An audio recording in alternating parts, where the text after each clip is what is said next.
ब्रेकनंतर तुमचं स्वागत. आपण चर्चा करतो आहोत वरुण गांधींच्या प्रक्षोभक भाषणाबद्दल. मी जातोय आमदार देवेंद्र फडणवीस यांच्याकडे. देवेंद्र, जे काय चाललेलं आहे एकूण राष्ट्रीय पातळीवर ते थोडं बाजूला ठेवूया. मला महाराष्ट्रात यायचं आहे. आज सामनामध्ये शिवसेनेने म्हणजे शिवसेना प्रमुख बाळासाहेब ठाकरे यांनी वरुण गांधींना अग्रलेख लिहून पाठिंबा व्यक्त केलेला आहे. एका बाजूला भाजप त्यांची वक्तव्य आपली नाहीत, आपण त्याचं समर्थन करत नाही असं म्हणतं, आणि तुमचा मित्रपक्ष त्याला पाठिंबा देतो. याचा अर्थ कसा काढायचा?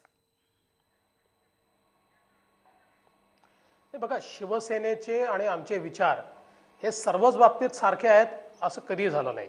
त्यांच्या आणि आमच्या विचारांमध्ये आम्ही दोन वेगळे पक्ष आहोत. हिंदुत्व हा आमचा गाभा आहे. कधी त्यांचं हिंदुत्व वेगळं असतं, कधी आमचं वेगळं असतं, पण ओव्हरऑल आमची युती हिंदुत्वावरून झालेली युती आहे आणि म्हणून आमच्या दोघांचे विचार वेगळे आहेत.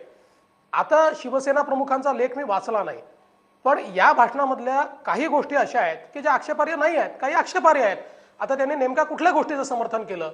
जर वाईट तत्वांचा मी बिमोड करीन असं कोणी म्हटलं तर ते आक्षेपार्ह नाही आहे, पण एखाद्या समाजविशेषाचं नाव घेऊन जर म्हटलं तर ते आक्षेपार्ह आहे. आणि म्हणून नेमक्या कुठल्या गोष्टीला त्यांनी आक्षेप घेतला हे मी वाचलेलं नाही. पण या गोष्टीत आपण एक लक्षात घेतलं पाहिजे, आम्ही दोन वेगळी पक्ष आहोत. आमचे विचार जे आहेत ते प्रत्येक वेळी समान असतात असं नाही, आणि म्हणून त्यांनी त्यांची भूमिका मांडलेली आहे. करकरेंच्या संदर्भात त्यांची भूमिका वेगळी होती, आमची भूमिका वेगळी होती, आणि म्हणून असं अनेक वेळा होतं. याच्यातनं काही फार म्हणजे आता आमच्या दोघांमध्ये या मुद्द्यांवर पेटणारच असं समजण्याचं कारण नाहीये.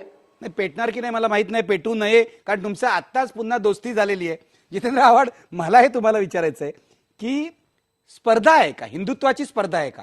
म्हणजे भाजप वरुण गांधीला, ज्यांचा तो उमेदवार आहे, भाजप त्याला आपला म्हणत नाहीयेत, पण शिवसेनावाले त्याला मांडीवर घ्यायला तयार आहेत. असं आहे की गुजरातची लॅबोरेटरी बघितल्यानंतर भाजपच्या प्रत्येक नेत्याला वाटणं हे स्वाभाविक आहे की आपण मुसलमानांविरुद्ध शब्दप्रयोग, कट्टरता ह्याचा वापर केला तर आपण ह्या देशामधल्या हिंदुत्ववाद्यांचे किंवा राईटिस्ट विंगचे नेते होऊ शकतो.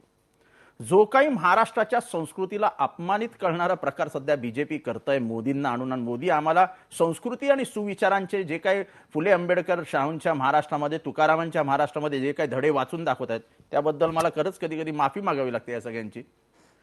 तिथे मोदी एकीकडे हिंदू हृदय सम्राट आणि दुसरीकडनं आमचे म्हणजे ओरिजिनल हिंदू हृदय सम्राट, ह्यांच्यामधली स्पर्धा लपलेली नाही ना.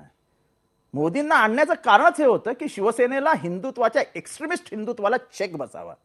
विकासाच्या मुद्द्यावरती जर मोदींची गरज महाराष्ट्रातल्या भाजपला लागणार असेल तर धन्य आहे. मग मोदी कशासाठी? तर मोदींना एक्स्ट्रीमिस्ट व्हॅल्यूजवरती त्याचा जो अधिकार निर्माण करून त्यांनी देशासमोर ठेवलेला आहे, तो गडिया मोदी ह्या असल्या एकंदर राईटिस्ट विंगचे प्रक्षोभक भाषणांचे प्रचार करते, प्रसार करते, ह्यांनी थेट बाळासाहेब ठाकरेंची स्पर्धा सुरू केल्यामुळेच ही स्पर्धा लागलेली आहे. ह्यात काय म्हणजे वेगळं काही त्याच्यातनं दिसत नाही. मी जातोय सुरेश भटेवरांकडे. भटेवरा, काय चर्चा चालली आहे तुम्ही ऐकताय, तुमचं काय म्हणणं आहे? भाजपमधल्या एका गटाचं वरुण गांधींच्या निमित्ताने हिंदुत्वाचं राजकारण रेटण्याचा त्यांचा प्रयत्न चाललाय का? एक साधी गोष्ट आहे की जेव्हा जेव्हा हिंदू मुस्लिम असं वोटिंग पोलरायझेशन होतं त्याचा सर्वाधिक लाभ बीजेपी किंवा हिंदुत्ववादाचा पुरस्कार करणाऱ्या पक्षांना झालेला आहे. हे उघडपणे जरी कोणी मान्य करत नसलं तरी खाजगीत या दोन्ही पक्षांचे, शिवसेना असो की बीजेपी असो, अनेक वेळा खाजगीत पत्रकारांकडे ही गोष्ट मान्य करतात त्यांचे नेते. आता हे वोटिंग पोलरायझेशनची जी मागची उदाहरणं, वरुण गांधी तर काल राजकारणात आले आणि परवा उमेदवार झाले. प्रश्न असा आहे की बाबरी मशिदीचा विध्वंस असो, मुंबईत झालेल्या त्याच्या अगोदरच्या दंगली असो, किंवा याच्यामध्ये संपूर्ण देशामध्ये काय मुस्लिम पण याच्यामध्ये मागे नाही आहेत. शाही इमामांची भाषणं घ्या, बाळासाहेब ठाकरेंची घ्या, मोदींची घ्या, ऋतंबरा देवींची भाषणं घ्या, कितीतरी अशी उदाहरणं सांगता येतील. यापैकी आजपर्यंत देशाच्या कायद्यांनी एकालाही शिक्षा दुर्दैवाने केलेली नाही. एक अपवाद फक्त 87 साली बाळासाहेब ठाकरेंच्या विरुद्ध एक केस भरली गेली, 97 साली त्याचा निकाल लागला, तो त्यांच्या विरोधात लागला. पण कधीही कम्युनल फ्लेअर भडकवणारं भाषणं जी आहेत त्याला काही देशांनी, राजकारणाने गांभीर्याने घेतले नाही. ही अत्यंत दुर्दैवाची गोष्ट आहे. पण याच्यानंतर जे काही तेढ पसरली, जे काही नुकसान झालं, जे काही जाळपोळ, दंगली, हजारो माणसं त्याच्यामध्ये मेली, याचं कोणी गांभीर्याने विचार करणार आहे की नाही? मी आता मगापासून फडणवीसांचं ऐकत होतो, त्यांचं काही चूक नाही, ते बिचारे एका पक्षाचे आमदार आहेत, त्यांना त्यांच्या पक्षाला डिफेंड करायचं आहे.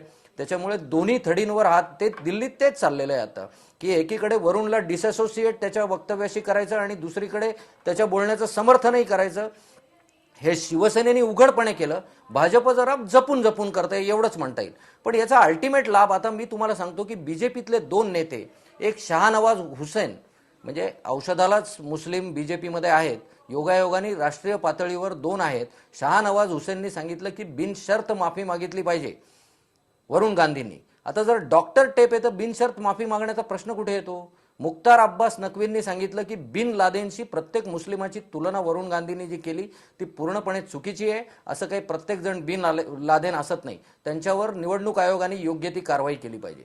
आणि तिसरीकडे व्यंकय्या नायडू त्यांना डिफेंड करताना दिसतात की कपिल सिब्बल का बरं घटनात्मक तरतुदी शोधतायत, हे सगळं काय करतायत. म्हणजे याचा अर्थ काँग्रेसनी कुठेतरी मॅनिप्युलेट करून एखादी डॉक्टर्ड सीडी याच्याकडे दिली निवडणूक आयोगाकडे आणि वरून काही बोललेलाच नाही, अशा प्रकारचं टोकाचं ही भूमिका व्यंकय्या नायडूंनी घेतल्याचं आपण पाहतो.